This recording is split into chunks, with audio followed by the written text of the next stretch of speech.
Okay, there we go. Okay, so good afternoon, everyone, and thank you for joining us.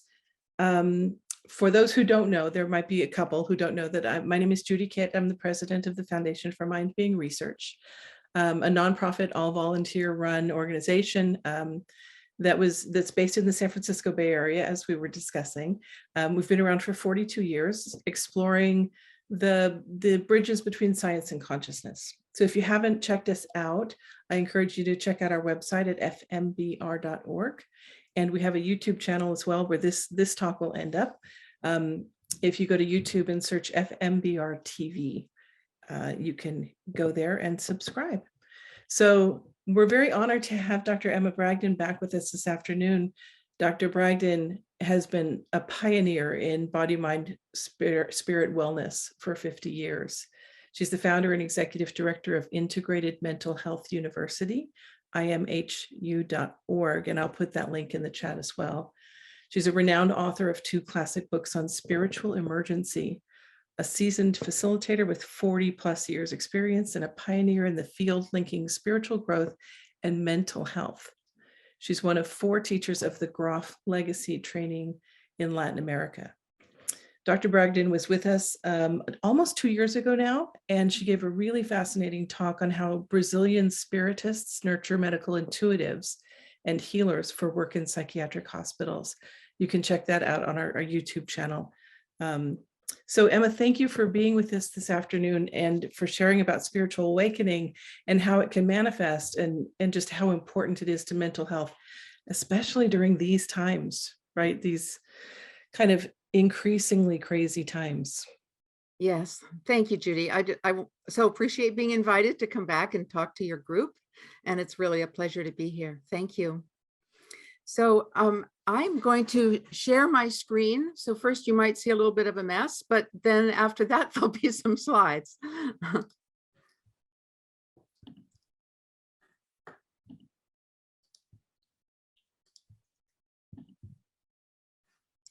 Okay, I hope everyone can see that. And I guess I'll put the chat box up.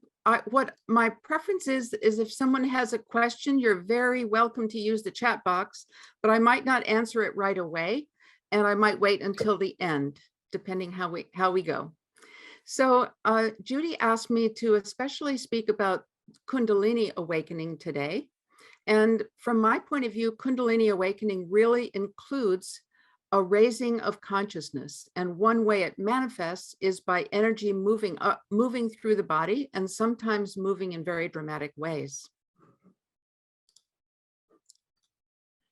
So today I'm going to be speaking about Dwapara Yuga, which is a term that comes out of yogic philosophy, and talk about this transition time. And because we are in a very dramatic transition time, as Judy mentioned, it is urgent to support people who are awakening, because some people are just popping open without a lot of preparation for what that is all about.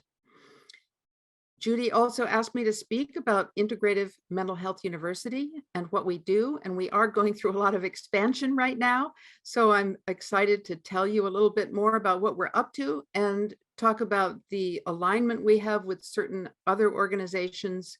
I'll speak about donors that we have, books and film that are available, and towards the end, offer a 10% off coupon until the 27th of this month for all of our courses for anyone who is watching.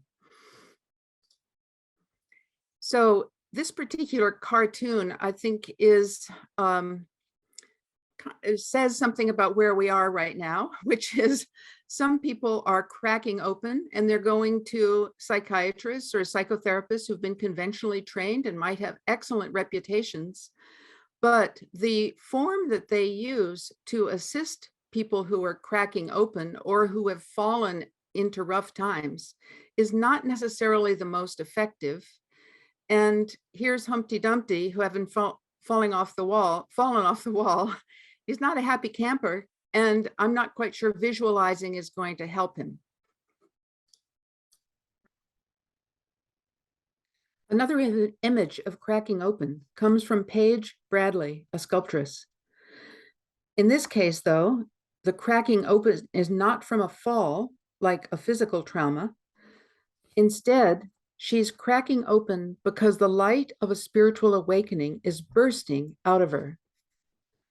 That light is associated with expanding consciousness, or also known as Kundalini, which is very much associated with the rise of consciousness, typically from the sacrum, moving up the spine into the higher chakras. But the Kundalini can have its impact in other centers as well. And as it moves through the system, it literally cracks through the limitations we've had in our ego. It can feel really scary at first and disorienting. We actually wonder, who are we now? The shell that encloses us, the shell we're used to, cracks. And in this sense, the ego actually is cracking open. What becomes available, or what now appears, is a new identity. But the loss of identity can be highly disturbing. We wonder who we are, especially in the process of one identity leaving and something else being born, as it were. We can call it a spiritual emergency when this process is happening, especially when it's associated with disorientation and a kind of disturbance, really wondering who we are and how we want to do our life. The good news is that if this process is managed and supported wisely, it leads to increased peace, increased life satisfaction, for some people, even a blissful feeling. And these are all the markers of human evolution. So I'm going to refer us to a man that I affectionately call Sri Yukteswar. You can see his photograph here. And he was actually the guru of Paramahansa Yogananda. If you have read Autobiography of a Yogi, you have certainly heard about Sri Yukteswar because he was the Param Guru, or the guru of another guru, meaning in this case, Yogananda. He was the author of a book called The Holy Science, which was published in 1894. And we could say, well, wait a minute, that's a little bit out of date at this point. But actually, it describes a transition that we're going through right now. And some people might think we're moving into the Aquarian age, or we're moving into a new age.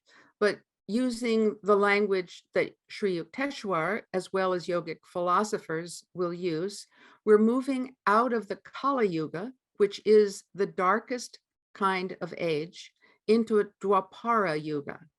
And this was foretold 2,000 and 3,000 years ago, possibly even longer. Some people say 5,000 years. So in the Kali Yuga, the darkest age, people believe that the only thing that is really trustworthy, that you can believe in and that you should believe in, is something that you can experience with your five senses. So you can see it, you can smell it, you can touch it, you can feel it, you can hear something coming from it, and people are having that shared reality. But anything outside of that is considered foolish. In fact, some people were considered absolutely crazy if they believed that there was anything outside of that. So from that particular frame of reference, we are our bodies and we are flesh and blood, and that's the reality of it. And we have the five senses and we orient by the five senses. But in the Dwapara Yuga, which is very synchronous with the quantum physics, we are primarily space and energy, which we may not see, and very few people will actually be able to sense it with anything close to the five senses. So we are moving into a zone where we can feel through our intuition or third eye, sixth sense, that we are all connected. It may not happen to everyone, but we're moving in the Dwapara age towards that particular orientation, that we are all connected. And quantum physics tells us that there is an entanglement of consciousness.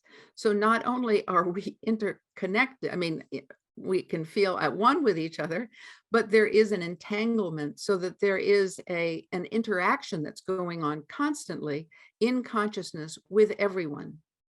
So in the Dwapara Yuga, what that will manifest as, and is already manifesting as, is the fact that we are becoming more highly intuitive. Some people will be able to see energies and thus be able to practice energy medicine or energy healing from the perspective of really being able to experience energy moving through someone's system and being able to assist people to have more balanced energy. Some people will be able to heal, to channel from higher intelligence, have psychic perceptions, see past lives. And there'll be a tremendous draw to live from the soul rather than the ego. So just as Humpty Dumpty fell down and from Carol's point of view, the ego cracked open, what then becomes accessible is that we can live from the soul, something that resides inside of us very deeply. Some of us will also be able to deepen our personal connection to Creator God, whatever we call that Creator God or higher self. And of course, some people will move into having Kundalini experiences that may not lead to a full Kundalini awakening, where there is really full self-realization, but having the Kundalini experiences will be part of consciousness moving into a more expanded state. If you want to know more about the transition of the yugas, you can watch a free program called The Great Year Movie, which is available on YouTube to watch for free. It's a really fascinating review of the yugas and how we are moving through it. Let's see. So here's just a picture that will give you a little bit more perspective on this. You can see down here with the red arrow, we are here at the beginning of the 21st century, moving out of the Kali Yuga and moving up into the Bronze Age or the Dwapara Age. And we will be in that particular age cumulatively for 2,400 years. And there is an ascension going on, which means that in the Silver Age and the Golden Age, consciousness will be even higher. In other words, it will be more supportive that more people are moving into higher consciousness, which will also mean more people will have access to full Kundalini awakening. But at this point in the transition, we are just moving out of that dominant belief that something like Kundalini doesn't exist. It's part of the superstition left over from an older age, and we should just let go of it because technology will bring us into much more success. So that's part of the thinking. And so there's a distrust of the older spiritual texts and with some people, and yet because there is support as we move into the Dwapara age, there will be a renewal of interest and dedication to some of the older spiritual texts and meditation techniques for moving into higher consciousness. So I want to tell you the story of a lovely man that I was able to work with in this past summer. I've changed his name. This is not his photograph, and I do want to protect his identity. But he's a wonderful illustration of something that can happen during this period of transition. So I'll call him Maynard. At the time I saw him, he was 20 years old, a university student, meaning he was enrolled in university. But at the time I saw him, he was very distressed. In January of that year, he had called his mother and said, I'm not in good shape at all. I'm not sure what I need. And his mother picked him up from university. And so he took time away, lived with his mother in his mother's home and with her partner, and was trying to sort out what had happened with him. So I met him in March of this year. And at that particular time, one of my questions was, has there been any significant trauma in your life? And he said, no, there was no specific trauma that he could remember. And his family was not one that was prone to poverty. They actually had excellent lifestyle habits. For instance, excellent food, plenty of sleep, lots of access to the out of doors, lots of grounding. And his parents were quite well educated. So the way his story goes is that in the fall of 2021, like most university students, he experimented with a mind-expanding drug. And he wasn't with anyone who was qualified to guide him, but that's typically the way it is for university students and for a lot of other people too. They don't wait for the guide, they want to do the exploration. So we had the experimentation. It seemed to go okay. It was fine. And unlike a lot of university students, he decided that he wanted to start a meditation practice. He was meditating and doing yoga up to an hour and a half a day. And then it was in January that he had a relatively stressful week. He was starting university again, and there were some personal stresses he had with a girlfriend and family member. And suddenly he was having experiences where he was extremely uncomfortable. And part of it was the Kundalini awakening. He had had in his former education absolutely no preparation for something like a spiritual awakening that was very intense. No thought of what Kundalini was about. It hadn't entered his language.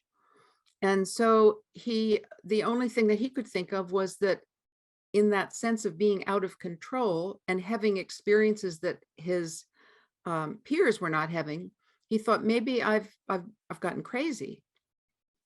So his mother, a very well-meaning and responsible woman, took him to a psychiatrist, as most of us would with a son in his age group. And the psychiatrist said, well, this is a psychotic process. He needs antipsychotics.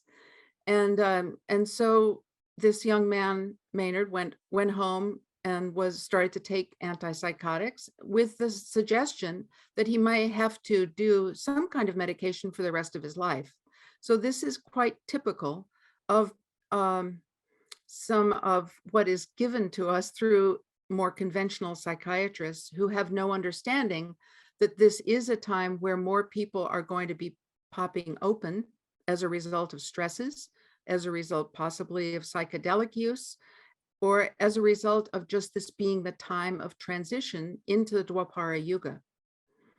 So as his mother started to really reconsider if the psychiatrist was accurate, she came upon the understanding of spiritual emergency and contacted me. And then I had the opportunity to work with both of them, but especially the young man, for a period of a few months. And during that time, he recognized for himself that he really was not part of a lunatic fringe. He was going through something called a spiritual emergency, which he very much identified with. He began feeling like his deep connection to God and sense of oneness with God and a lot of strong connections with nature as well, that was just something that was coming to him as a gift and was not illustration of him being a lunatic or being crazy. It was his fear of the experiences he was having that seemed strange to him that was the most agitating part of his process. But still, there were very big things that were happening around him. For instance, at one point, lightning came down into the yard close to the house. And he wondered to himself, is that part of the energetic awakening I'm having? What is this power that's flowing through me or around me? I don't understand it. So he was being forced in a way to go into a deeper understanding of what this awakening was about and what it meant for him in terms of his relationship to nature, his relationship to family, his relationship to God, and his relationship to his own body. So personal power and power itself becomes an important question during these times when there's such a profound awakening. So one of the things to take note of is that during this transition into the Dwapara Yuga, very few people are really prepared for the kind of Kundalini experiences that can happen. And in Maynard's case, there was a lot of emotion, which could be crying, or it could be feeling ecstatic, and it could also be feeling a lot of grief or fear. And sometimes those emotions would come one after the other. And there would be also a very strong push to take care of anything that had been disturbing on a psychological level, which comes with the kind of strong, powerful, energetic experiences that we identify with Kundalini to be about. So, as I hope you've recognized, this young man was quite disoriented because he had no cognitive framework at all for what he was going through. He had a lot of fear. And then when he was considered psychotic, as Carol had been, that scared him even more. But he recognized with some help, and I gave him an understanding of spiritual emergency, that he was going through a kind of transformation, and that it was demanding of him a certain purification, not that he would become pure like Jesus Christ is pure overnight, and would be a bad person if he didn't become like Christ overnight, but instead there was a need to resolve psychological wounding that he had in the past. And so he was diligent in working with himself and taking that responsibility, as Carol did, and in therapy for many years, and as this young man has done, is part of what comes with the possibility of these strong experiences leading to a resolution that is all about an expanded consciousness, and actually a way of functioning in the world where there's a profound peace, some will call it bliss, as well as a desire to be in service to other people, and a desire to really help support the planet as it goes through a major transformation as well. So many people who experience spiritual emergency and have a positive resolution will actually become quite active in the realm of assisting with the planet in the crisis that we're going through right now. But spiritual awakening does not need to involve a crisis. So as Maynard got appropriate support, he realized that he was not in a situation of being mentally ill. He got a cognitive framework that he was able to accept, and that set his mind at rest. And he was able to recognize that other people were going through such experiences. And so he established more a sense of community. He wasn't alone. And one of the most disturbing parts of this kind of awakening for some people is they feel extremely alone and isolated without a cognitive framework and without any knowledge that other people are going through it. So I've put SRF here on this slide that represents the Self-Realization Fellowship, which is an organization that was founded by Yogananda back in 1920 and is still exists and is extremely helpful for those people who want to deliberately move towards a fuller Kundalini awakening.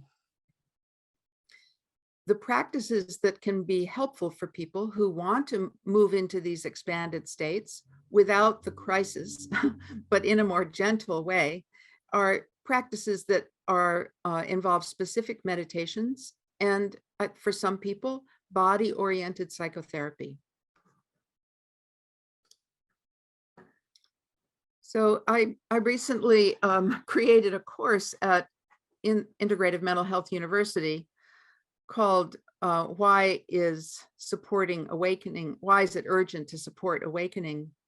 And I would say it's urgent because there are so many more people who are popping open in a way similar to Maynard, sometimes at a young age, for instance, 20 years old as he was, but possibly even younger. I talked to a woman who's a psychotherapist who said she started having these experiences at 7 years old.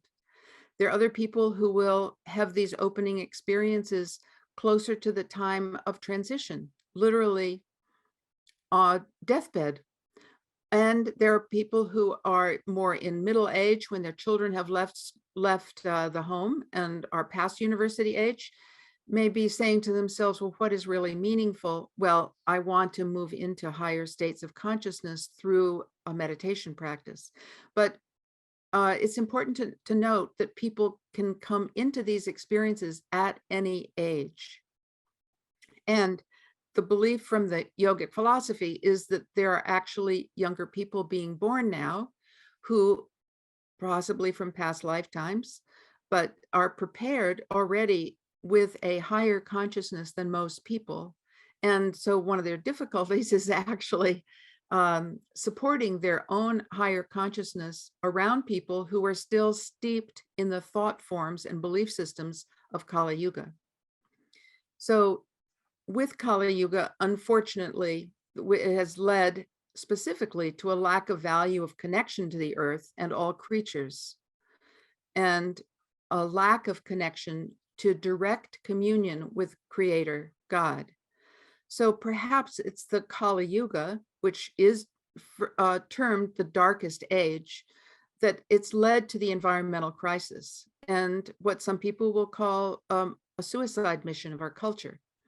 It has also led to world wars and weapons of mass destruction because it's been supporting a theme of domination and subjugation. But in the Dwapara Yuga, with more people moving into these kinds of experiences of the Phoenix rising or Kundalini awakening, there's a profound connection to the deeper self and to the earth and all creatures, all elements. So as we move into this, we are not only recognizing our interdependence, but compassion for all. So, of course, all of the trials and tribulations that are going on politically are very much being affected by this transition time. And some of us, and I'm sure there are many of you who are connected to this foundation, have a desire to construct and maintain a culture based on the soul, not the ego. I thought we'd enjoy just a little cartoon time. So a couple of dinosaurs. Master, this millennium is way too stressful. Are we entering a new yuga? Yes, just relax. Learn to meditate. Breathe light into your third eye. Stay out of the tar pits, meaning that sticky, dark region. So there is within people who are looking at the earth changes and also changes in consciousness, there's a recognition there are a lot of energetic changes that will continue to challenge us, stirring up negativity, but also clearing things so that we can be prepared for the coming golden ages. I think I skipped a slide. Yes. So how am I doing with time? Judy asked that I speak a little bit about what IMHU is offering. One of the courses that we offer and that's quite popular is a course called Kundalini, Bioenergy and Awakening. It's a 3-hour course, including a pre-recorded webinar and live discussion, and it offers CEs for those who are already licensed professionals who need to accumulate a certain number of continuing education credits every year. So there's been some very dynamic discussions online that have happened with the many people who are following IMHU. So we have an international group that comes together to talk about Kundalini and how to manage it, and also how to differentiate it from a bioenergetic kind of release. So fortunately, there are bioenergetic therapies and energy therapies that help us to catalyze emotional releases left over from trauma that we may have had earlier in our lifetime. So these are very important and can really help us to move out of the kind of burdens of trauma that we may be carrying around. But they don't necessarily mean that we're having a Kundalini awakening. So being able to discern the difference between a bioenergetic release and a Kundalini awakening can be extremely important as we move along into an age of higher consciousness. There's also been a lot of misinformation about Kundalini and its relationship to sexuality. Some people saying, well, practice Kundalini because it will enhance your sexuality. And then there are others, Yogananda being one, who is recognized internationally as self-realized, who says that as the Kundalini awakens, it needs to be channeled up the spine, and using that tremendous energy to move into the sexual realm is like diverting a river into another passageway, so it can't go fully up the spine into enlivening the higher chakras, but becomes diverted, and actually people will oftentimes become more self-involved, in other words, more ego involved, if they divert this Kundalini energy into the sexual realm. So there's a lot to discuss about Kundalini, and a lot of alive discussions happen. So if you're interested, you can sign up anytime, and that is through imhu.org. So I wanted to mention that many people ask me, like, how did you get into this anyway? And I was in my 60s when I started Integrative Mental Health University. I was inspired mainly because I'm kind of a poster child for spiritual emergence, meaning I didn't have a spiritual emergency. I didn't go through what Carol went through in terms of being in a psychiatric institution. I didn't go through what Maynard went through. No one ever told me that I should be taking antipsychotics. Instead, I had, through very fortunate circumstances, I had teachers that were completely self-realized, starting with Suzuki Roshi of the San Francisco Zen Center back in the late 60s. He was my teacher when I was just 20 years old. So, but as a result of really focusing on spiritual emergence and emergency, with tremendous guidance that I've had the good fortune to receive, I started the Foundation for Energy Therapies in 2008. It's a charitable organization, a 501c3. And one of the things that we feel is extremely valuable is to bring the knowledge of spiritual awakening, spiritual emergency, or the crisis that sometimes people go through, to bring that kind of knowledge into the field of mental health. Because at this point, even though Stan Grof and myself and others have made the language of spiritual emergence and emergency more accessible, it's still not a kitchen table kind of word. So the foundation for energy therapies was started to bring more attention to this, but also specifically to do education as well as research. So we are very aligned with what Stan Grof taught, and he, with his wife Christina, started the Spiritual Emergence Network in 1980. I've been honored to be chosen by Stan to be a trainer in his Grof Legacy Training in Latin America. This will be the second year doing that. And we are offering continuing education credits for healthcare providers. So we're really hoping to impact those people who are in an educational process to expand their knowledge of how spirituality interfaces with mental health. We are also very much encouraging peer coaches who, because sometimes people like Maynard or people like Carol, because they do have lived experience, can relate very much to those who are going through the experience, who are feeling disoriented, who don't have a cognitive framework, and just need to know they're not alone. And can oftentimes just the contact with a peer from that point of view can be tremendously stabilizing and be the key that helps a person move into the higher states of knowing, meaning more peace and more confidence in themselves and more balance. So we're training both healthcare providers as well as peers. And at this particular point, we're reaching out to accredited universities who are interested in licensing the kinds of training that we do. In fact, some of them want us to bring the training of spiritual emergence coaches into a university environment. These are accredited universities. So the other aspect of the Foundation for Energy Therapies is research, and we have been making inroads in doing research around spiritist therapies in Brazil, which I studied for 11 years and have written about and produced films about. So I'm extremely interested in it.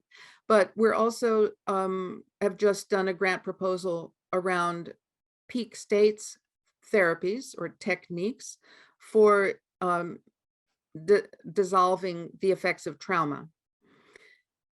So because of time, I'm not going to tell another story about that, but we're excited about the research that's in the offing.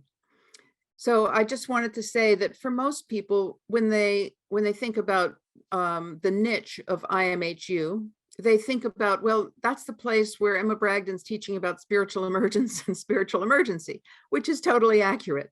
We do give a series of 5 online webinars with adjacent materials to educate people about spiritual emergence and emergency and helping to effectively support people in spiritual emergency. And for those who want to go on to be certified as spiritual emergence coaches, we also give an on-location 2-day course. But we also have literally 40 courses, and they're divided into certain categories. For instance, one category is the phenomena of awakening, which can contribute to people having more of a cognitive framework about this whole arena that opens up in the Dwapara age. And in that category, there are a number of courses. We also offer a way of learning more about the spiritist therapies in Brazil. And I was particularly attracted to them because with the spiritist psychiatric hospitals, and there are 50 of them in Brazil, they have a way of working with people in spiritual emergency where they can recognize the gifts that are coming from the spiritual emergency and help a person harness those gifts so they can be of more support to the person themselves as well as to others. For instance, some people who have the kind of experiences that Maynard had are gifted with an ability to be healers or possibly being even medical intuitives. These gifts can manifest in a variety of ways. So, it's not always so that someone in a spiritual emergency is going to move into being a healer, but it is often the case that people who do open up through spiritual emergence or emergency do acquire gifts that can be extremely useful in healing. So we have other categories as well at IMHU. For instance, we'll be working more in the coursework around trauma and mitigating trauma in the next year, but we have several courses on psychedelic assisted psychotherapies and promoting ones that are legal and ways of working with it that are legal. We also have courses on effective alternatives to psychiatric medication, working with stress management, and one of the most important things that we offer the community is an international directory of those who've been trained and are certified as spiritual emergence coaches. So we've got about 100 of them right now.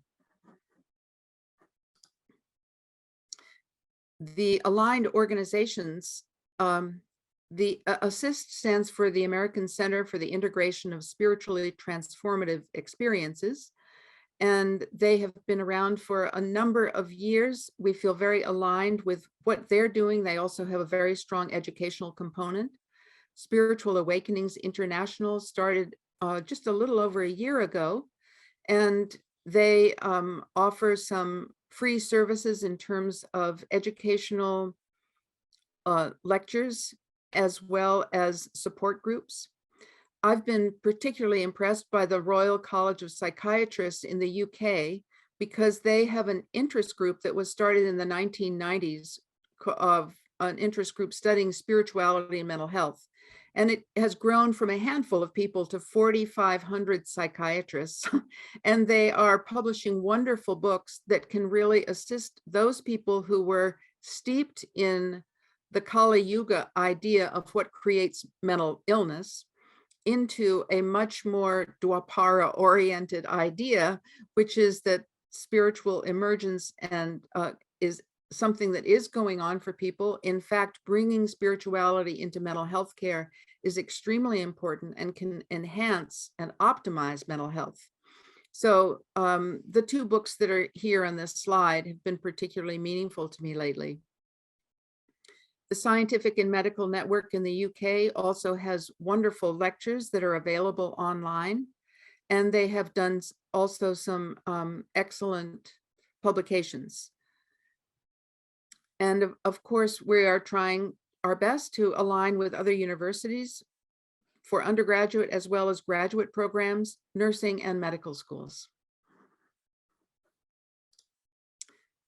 The current donor that we're working with is EPRC, which is a mouthful, Emergent Phenomenology Research Consortium, difficult to say 10 times quickly, but they have a wonderful mission, which is believing that healthcare systems should understand awakening experiences better and bring about the kind of optimal mental health that's possible when we truly understand and support these emergent experiences.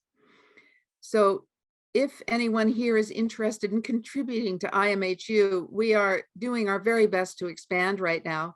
And we depend on registrations for our courses, but we try to keep those in quite low in terms of registration fees, because a lot of people who are going through spiritual awakening processes are not particularly wealthy. So we try to make our courses very accessible to everyone, including giving partial scholarships. But this particular URL, imhu.org/contributions, is a place that you could make a contribution if you feel so moved. I just wanted to say a little bit more about the books that I've written.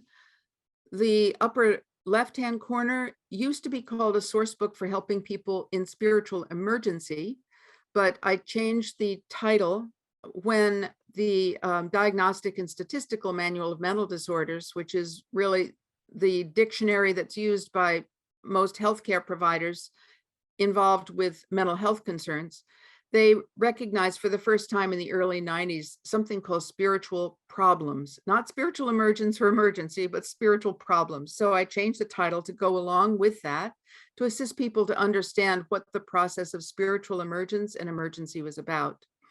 Harper San Francisco asked me to write the book, The Call of Spiritual Emergency, in 1990. And that is full of stories of people who have had spiritual emergencies and resolved them in positive ways. So it can be very affirming for anyone who is close to going through a spiritual emergency. The books you see more on the right-hand side, Kardec Spiritism is clearly about spiritism in Brazil. It's kind of an armchair tour through spiritist community centers, of which there are 13,000 that are really supporting spiritual evolution, or they don't use the term the Dwapara age, but that's basically what they're doing, is supporting the kind of evolution that we will all have more access to in the Dwapara age.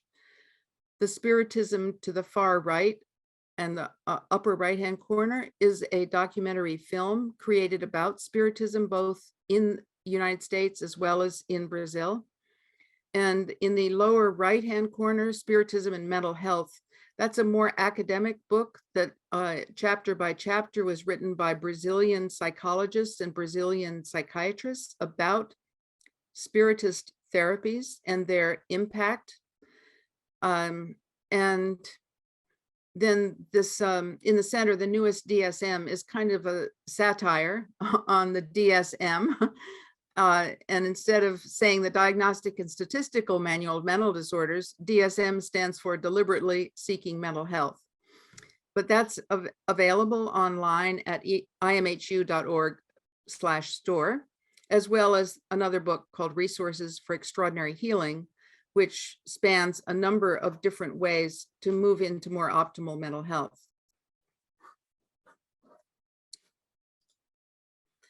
So contact information, my email, I welcome you if you want to contact me directly.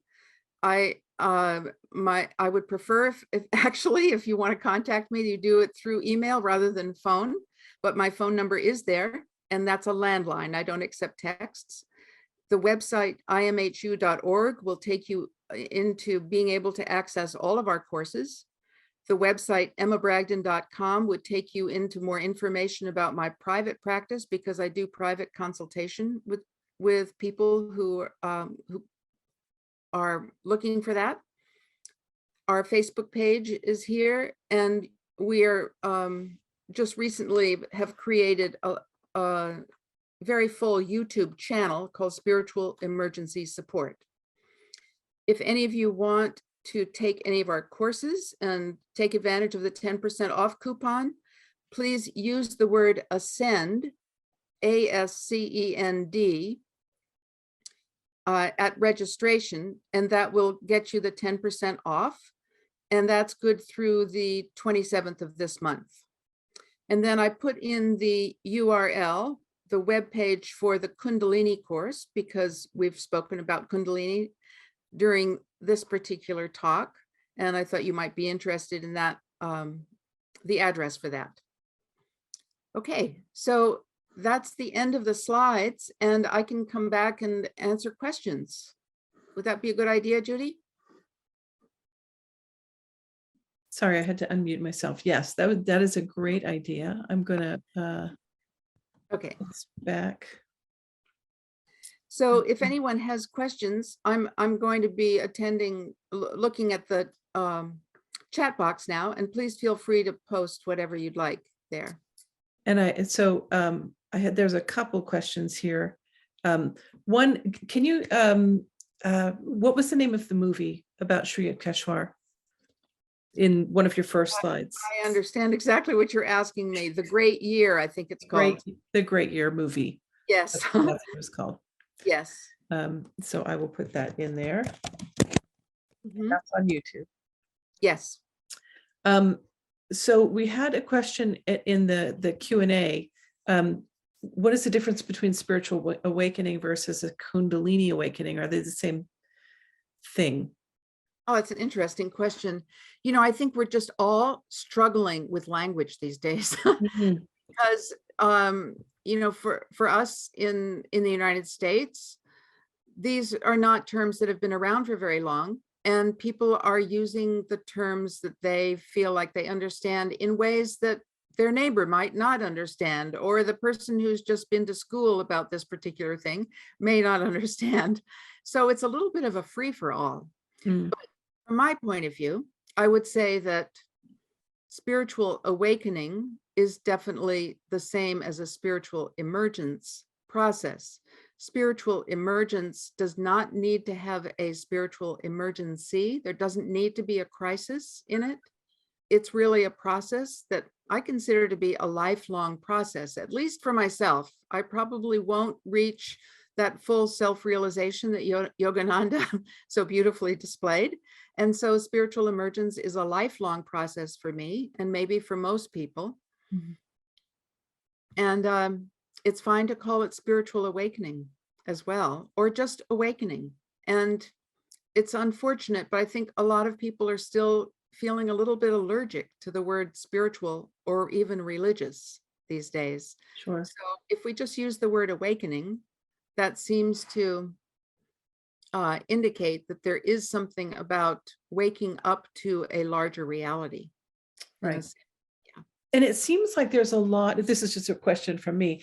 Sure. There's a lot up right now about processing trauma, right? Processing trauma through the body. And there's a lot of new therapies, really great therapies, I think. Is that a prerequisite, do you think, to sort of process out that trauma in order to facilitate awakening? Great question, Judy. I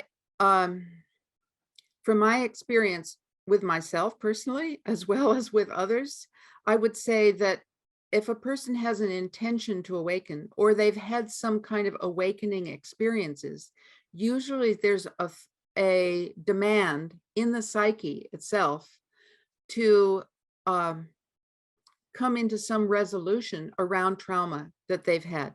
Hmm. So in a spiritual emergency, oftentimes someone will go from literally having a profound or intense spiritual experience into being thrust back into some kind of traumatic experience they had as a child. And it can be within minutes, they go from one to the other. Or I have one client who said at the age of 5, she was in a bedroom with her brother, age 4, and her brother was hanging himself, literally, about to die. And she was totally terrified. And totally traumatized. And she said, Jesus appeared to her. And she had a very strong felt sense. Everything was going to be okay. Jesus was going to make things right. And as it turned out, her brother did not die. Everything was okay. But it was a simultaneous kind of experience where it was a very high spiritual experience on top of or alongside of one of her most traumatic memories or experiences. Wow. So I think that that's where it gets very, very difficult, is when a person has very high experiences, as Maynard was having, and at the same time, there's a demand in the psyche to take care of some kind of difficulty. It may not be big trauma with a capital T, but it might be a relationship difficulty. Mm-hmm. For instance, not getting along with a parent and needing to resolve, how can I maintain my autonomy in the face of a parent that is not being totally empowering? So it doesn't have to be trauma with a big T. It can be trauma with a little t, or trauma with a big R, which means relationship.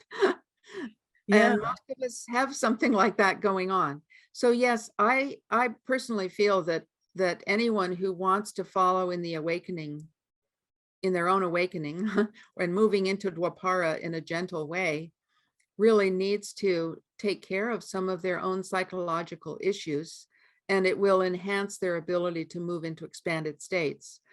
Those people who don't take care of their psychological stuff, as we call it, may go into spiritual bypassing, which I don't know if everyone here knows about that, but there are some people who will prefer to go into meditation, for instance, rather than take care of their personal problems. And that can lead to a great deal of difficulty. Yeah. Okay. We have a number of questions here. I'm just going to take them in the order that they came. Okay. If that's okay with you. Oh, yeah. Regarding the yugas, Yes.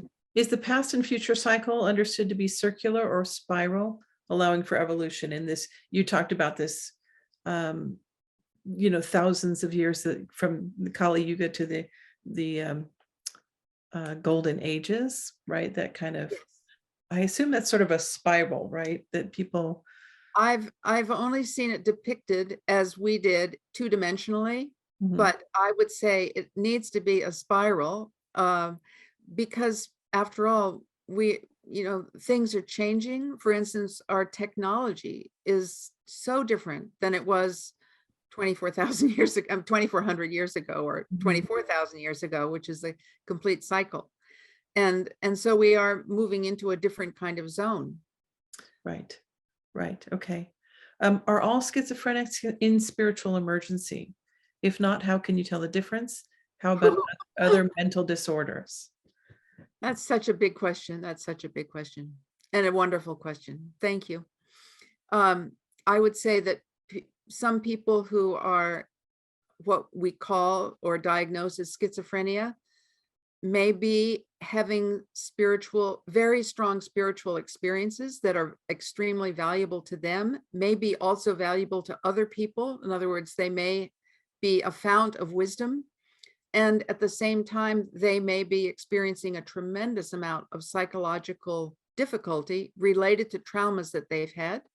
And if that person is really able to enter into a relationship with a trusting guide and work around their traumatic material so that they can reach a resolution, and so are not into a frame of mind where they're projecting or needing to act out in chaotic ways that may be destructive to themselves or others. So if they're able to really do that kind of psychological processing, that it may be that their schizophrenia was only a matter of them being completely overwhelmed by psychological trauma, as well as profound spiritual experiences simultaneously or sequentially, in a matter that they just absolutely didn't have the resources to manage. But that doesn't mean that all schizophrenics are going through spiritual emergency. It may mean that some people who have the diagnosis of schizophrenia may not have the resources, and that includes may not have any intention at all, or the inner resources, meaning the inner stability or the positive activation of seeing that it is necessary to work with a psychological material in order to become just more mature and more balanced. So I don't like using the terms that come from the DSM. They can be extremely useful sometimes, but I frankly don't like to use those diagnostic categories. And I do recognize that there are some people who are really disabled on an emotional level, who just don't have any intention at all to look at themselves, to self-reflect, to recognize that they may have some responsibility in their lives for some of the difficulties that have happened. And so there can be a lot of projection going on, as well as just a real identification with being a victim and no ability to move out of that particular kind of identification. So I'm not here to blame anyone who's having a difficult time, or to call anyone names, as being, for instance, not self-responsible. There are horrible situations that people can go through that put them into very difficult situations. And I feel great compassion for people who have those difficult situations. But we can't call all schizophrenics people who are moving through spiritual emergency. Right. And so Lauren has a question. I think it's very similar. She said, have you seen a person where a person is diagnosed with bipolar disorder and they're having a spiritual emergence, or vice versa, where someone was told they're having a spiritual emergence, but they're really bipolar? This is really, fine line kind of stuff, right? Yes, this is the kind of reason why people take the 5 online webinars and then a 2-day practicum, and we discuss these kinds of things and talk about various cases. So it's pretty hard to put this in a nutshell, and it gets right to the heart of things. So the questions are fabulous. Yeah. Absolutely. It gets right to the heart of things, and it can be extremely difficult. And it depends a lot on for instance, if someone is diagnosed as bipolar, have they had a stressor relatively recently that that catalyzed them moving into an extreme state. Mm. Were they able in the past to be successful either in school or in their work? Are they able to form trusting relationships with people who are trustworthy? So these, answering these kinds of questions are important. Is there some kind of physical problem that may be exacerbating the issue? Reminds me of an experience I had. I'd been teaching in the UK and I was flying back home, and I sat next to a woman and she asked me what I did, and I told her I was teaching, and she said, my dad died recently, and he had been diagnosed as bipolar and was taking bipolar meds for about 10 years. And then they did an autopsy after he died and realized he had a tumor in his brain. And Oh, that was causing what we were calling bipolar. So going over the physical, health, really having a good look at it is extremely important if someone is acting in an erratic fashion. And and I would sometimes, imagine, yeah, that having that community of people who are trained, and you and all of the people who are doing this this learning and talking is just an incredible resource for people who are working in this field. So that's really wonderful. thank you, Judy. Besides emotional ups and downs or body shaking, what are some other experiences that someone that we can tell if someone's having a Kundalini awakening? What are the symptoms? I understand. Well, that puts it in a disease frame, doesn't it? If we say, Yeah. but for a Kundalini awakening, if I mean, I've mentioned to you that I'm part of the Self-Realization Fellowship, and we do meditations that assist people to awaken their Kundalini. It's not advertised as that. There's no big flag anyone's waving around saying, come over here and we'll help you with your Kundalini. But basically, that's what is happening. People are doing meditations to raise consciousness, and that means Kundalini awakening. So if you look at a group of people who are doing the SRF meditation techniques, you'll see a group of very peaceful people, and there won't be any outward manifestation like shaking or a lot of emotion. Mm. But if people are doing different kinds of meditations, or they have the different beliefs about Kundalini, it can manifest in a very different way.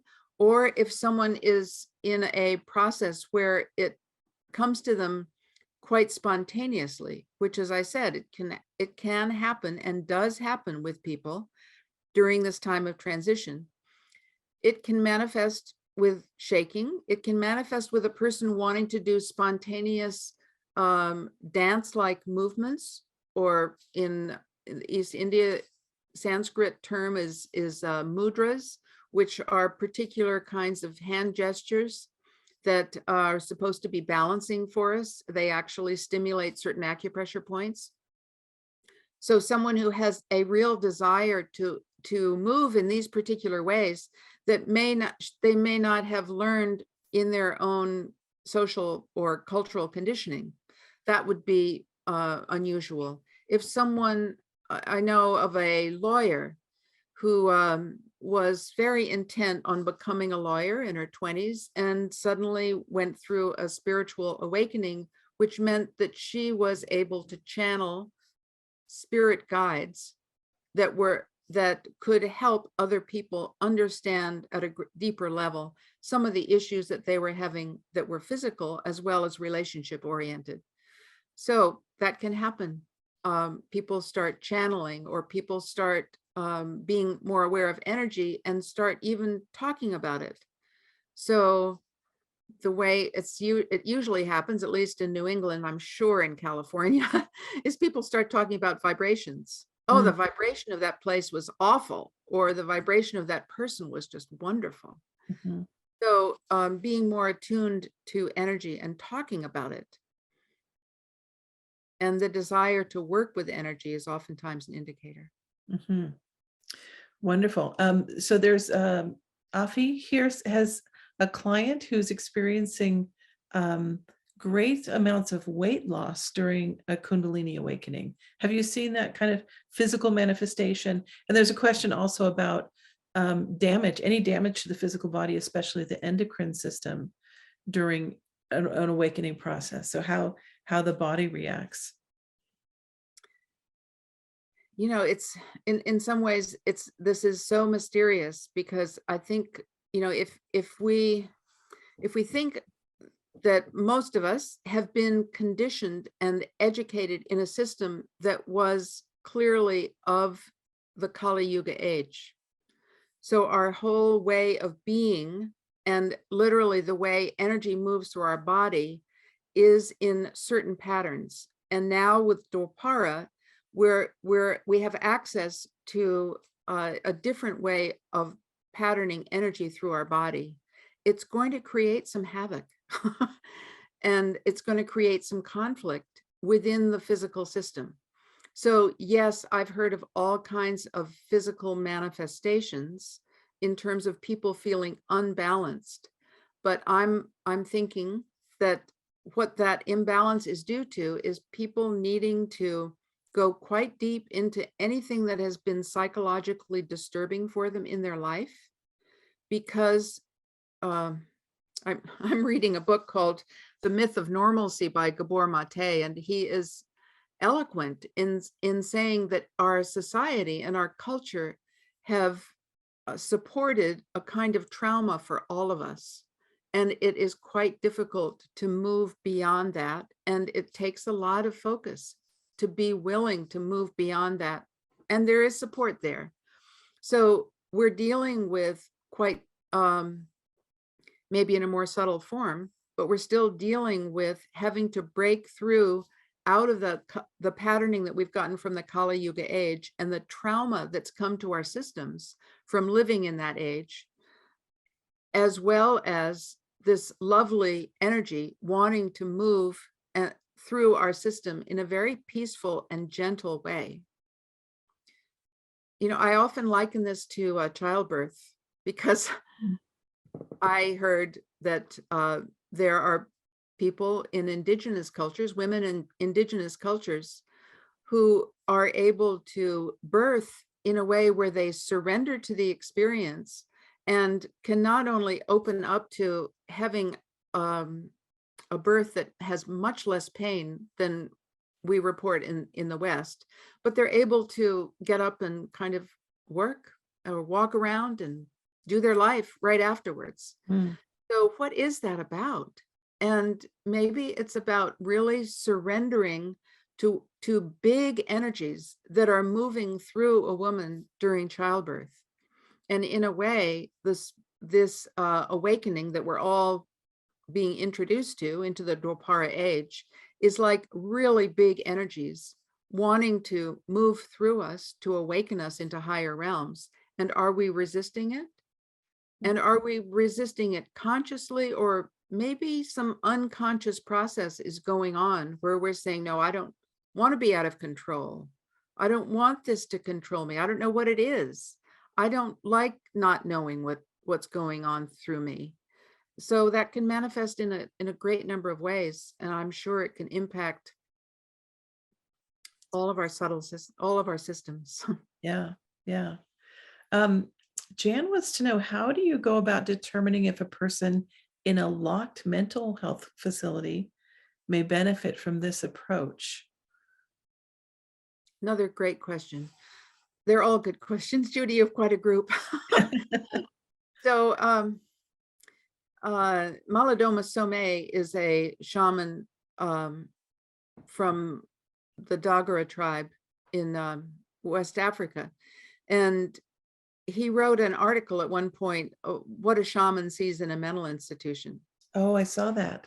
Yes. Yes, it was a beautiful article. It is a beautiful article, but it really looks at it from the point of view of him walking through and seeing that there are a lot of people in mental institutions who are going through a process of spiritual emergence without any support. In fact, with people calling them lunatics or crazy or mentally ill, the language that we're familiar with. But that doesn't mean that everyone in a mental institution shouldn't be there, because we don't have adequate support systems.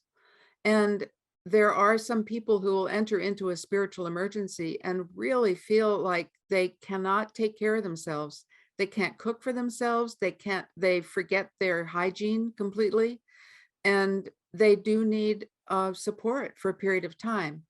But I would agree with Malidoma Somé and say, yes, there are a number of people in mental institutions that need support of someone who really understands spiritual emergence and emergency, and thus be in maybe something we could call an alternative center where they could be taken care of by someone who fully understands what they're going through, to the point where they can then feel like, okay, I've resolved it and I've moved into the realms that this spiritual emergency can take me to. I'm the phoenix rising, but we don't have those yet in the United States. We have them in Brazil, but we don't have them in the United States. Right. Okay, I have 2 more questions and a comment, and then we will end. Okay. Can you give an example of a Kundalini experience? Sorry, can you give an example of a Kundalini experience and a bioenergetic release?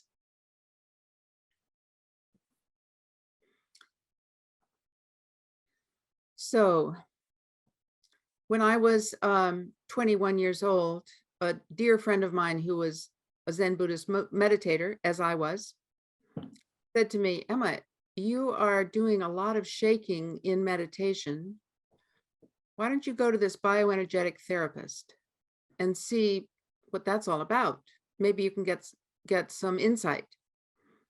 He didn't say help. He just said insight, because this was a very mysterious process. So I went to the bioenergetic therapist, and within the bioenergetic therapy, I was asked to be in a stressful position. It was not painful, but it opened up my whole chest area and heart.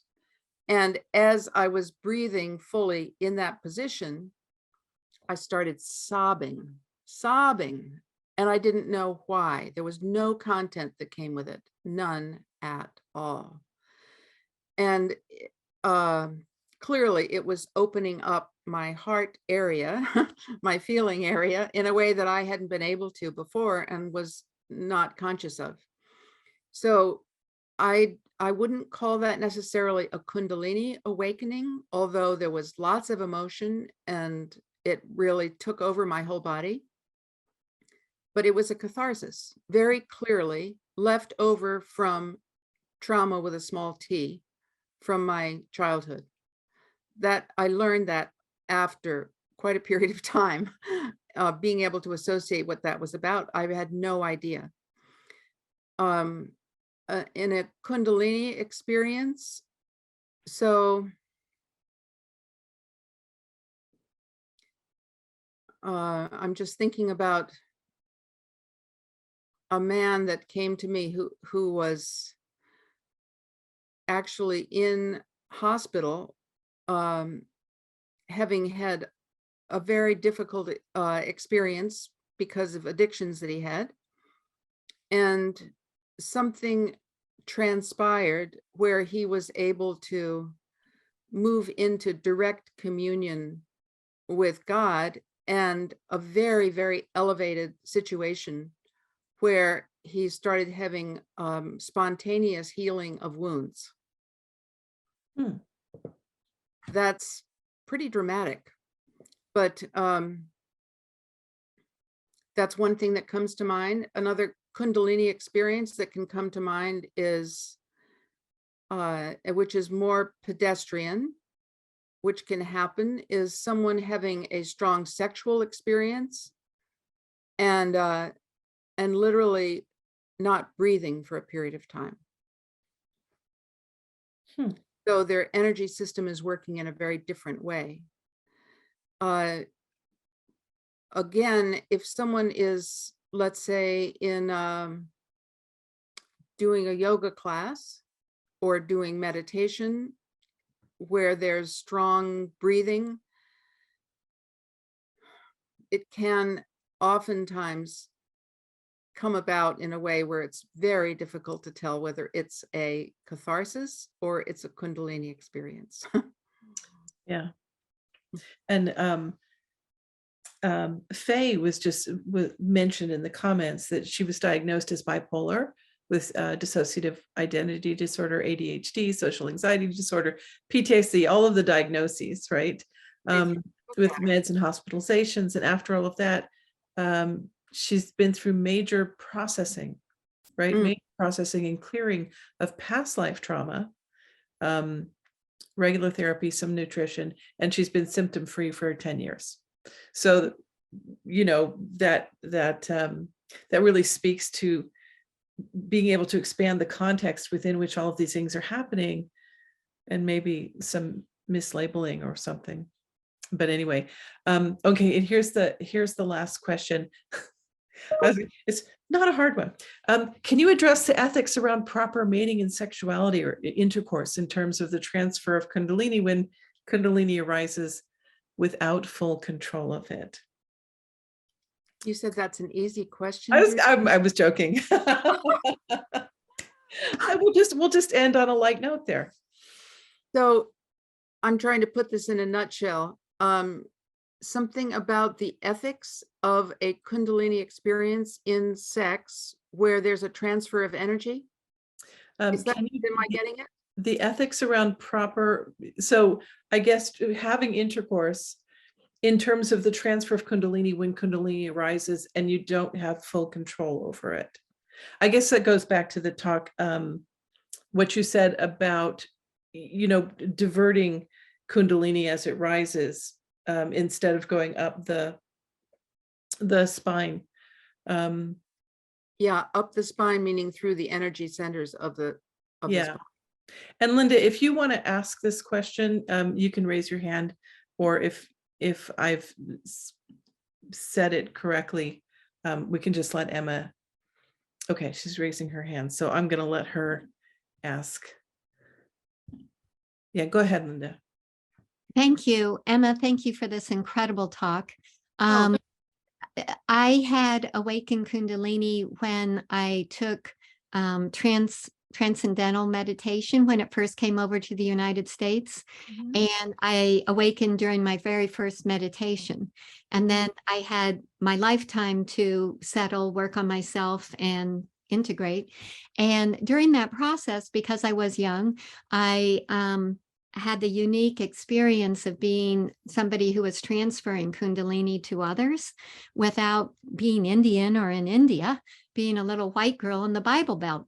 And so it was not cool. And I just thought it would be very interesting to hear your take of the ethics around sexuality when somebody knows they have awakened Kundalini of a rather powerful nature where it can be transferred from one to another, but without the person who has the Kundalini necessarily intending it. In other words, it's the universal experiment of being alive in the right circumstance that seems to cause the linkage of the transfer to occur, but it occurred in sexuality. The transfer of the Kundalini arose in me as the original source and went to the other person through intercourse and sexuality. And I just think that as we move into the next era, it's going to be fascinating as people begin to abruptly awake. I expect them to. I think you do too. And as they awaken, what is your advice to how people mate properly when they have awakened Kundalini? Wow, what a question. What a great question. What a question. So I can tell you what I think was told to me, but I'd love to hear what you think because you're the expert. Well, I don't know if I'm the expert, but I have been studying this for a long time, and I have had a lot of experiences. So, Linda, I would say that it's extremely difficult for anyone to have a sexual experience without their ego being involved at all. And there is talk about some people being able to do it. for instance, some shamans possibly being able to awaken a partner, sexual partner, through having sex with them. But I think it's extremely difficult for anyone, including those shamans, to be able to do it without any ego involvement. And thus, if there's ego involvement, then there's a distortion. It is not going to assist a person in the purest way to awaken. In other words, it might give them a sort of gift, but not the whole gift that can come with a Kundalini awakening. And from the SRF teachings, what I get is that the ideal, if you want to have fully awakened Kundalini, the ideal is to keep the focus and concentration on that energy moving up through the chakras and not diverting it into sexuality, period, exclamation point. So you might think that that's very moralizing. Oh my God, that's going back into the dark ages itself. What are we supposed to do? Feel ashamed of our sexuality or something? I don't think so. It's not about shame. It's not about it's wrong. It's not about suppressing our natural instincts, but in fact, having full respect for all of who we are and making a decision. Do we want to move into those higher states or not? And along with that decision comes a sense of responsibility and real discipline. And there aren't a whole lot of people who want to go in that direction, because it might mean that they don't have as much sexual contact or the intimacy that comes through sexual contact. But it, on the other hand, it may mean that they do achieve higher states. So within the teachings of Yogananda, he does not say don't have sex. He doesn't say you have to be celibate, but he absolutely does recommend being moderate and devoting your attention to what you most want. And he tells a lot of stories about people doing the meditations that come along with a self-realization fellowship, and it being so blissful and creating so much joy and pleasure that they actually let go of a lot of their interest in sexuality, because the feeling of the Kundalini rising is so ecstatic. That's beautiful, and thank you. Do you have time for me to respond briefly? You know, I thought this was going to be over at 6, and that was half. Oh, okay. So the 15 minutes of Q&A has been pretty extensive. Maybe another time, Linda. Thank you. Sure. Thank you very, very much. You're welcome. You know, it speaks to just how interesting this topic is. And let me just, sorry. So I just want to, there we go. I just want to thank you. Thank you for being here this afternoon. Thank you for this really wonderful information, and for giving us this really wonderful context and a way to describe what I think a lot of us are seeing happening, but maybe don't have the language for, and for offering all of the resources at IMHU to really help people with this transition that everybody I think can feel, right? Yeah, we can feel it, sense it, and it's very obvious, isn't it, that there's a lot of let's say dismemberment going on in some of the older institutions that were part of the Kali Yuga. And it's an opportunity for new institutions to be given birth to and new ideals for us to live into. But it's a time of transformation on all levels. Yeah. And it's wonderful to have you as a resource, and to just be able to be here together through it, you know, to journey through it together. So thank you. Thank you for being here. Thank you everyone for being here. Wishing you a really joyous and wonderful and warm Thanksgiving. And we will see you next time. Thank you. Thank you all. Thanks all.